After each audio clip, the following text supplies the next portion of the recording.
Hey, I wasn't even planning to talk audio gear today, but after weeks living with KEF Q1 Meta in my home setup, I have to tell you what it actually feels like to listen to these every day. This is for the kind of person who doesn't just want volume, you want clarity that pulls you in and makes sound feel real.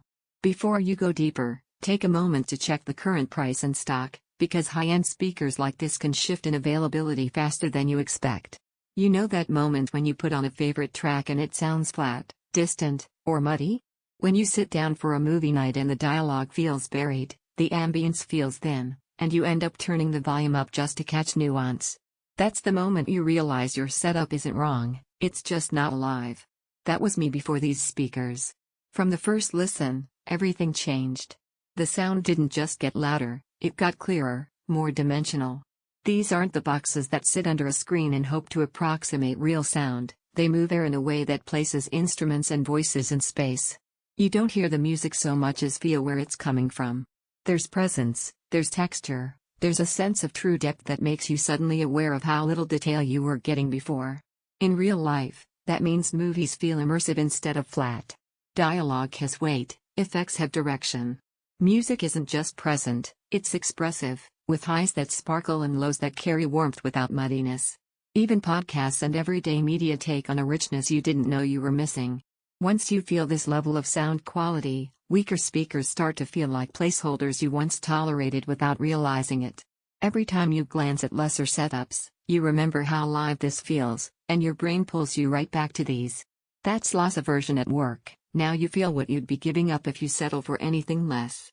If you're even slightly curious, don't let random price fluctuations or stock dips make your decision harder later. Check the link now. You might wonder if bookshelf speakers are really worth it if you're used to all-in-one systems or soundbars.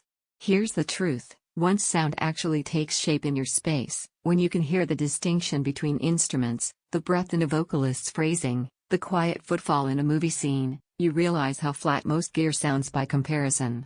This isn't just about louder audio. It's about presence. It's about sound that feels intentional instead of accidental. One surprise you won't see on a spec sheet is how effortless these sound even at moderate volume. You don't have to crank them up to feel impact. Even everyday listening, jazz late at night, a playlist while you're cooking, feels engaging without overwhelming the room. That's part of what makes ownership feel special. It doesn't demand attention, it rewards it. You feel sound that fills the room with nuance, you hear details you didn't notice before, you enjoy music with real texture and presence, you gain confidence, your setup finally matches your taste, you feel proud owning something built with intent. They're not tiny, space-saving speakers, they're not a complete surround system. At some point, comparing tiny specs just becomes noise. You stop cycling through numbers and choose what feels right, the speakers that actually match how you listen and experience audio every day. Deep down, you already know this is that pair. If you're ready to leave flat, distant sound behind and step into audio you feel in every note and scene, check the current price and grab yours today. Don't let this be one of those upgrades you delay and regret later.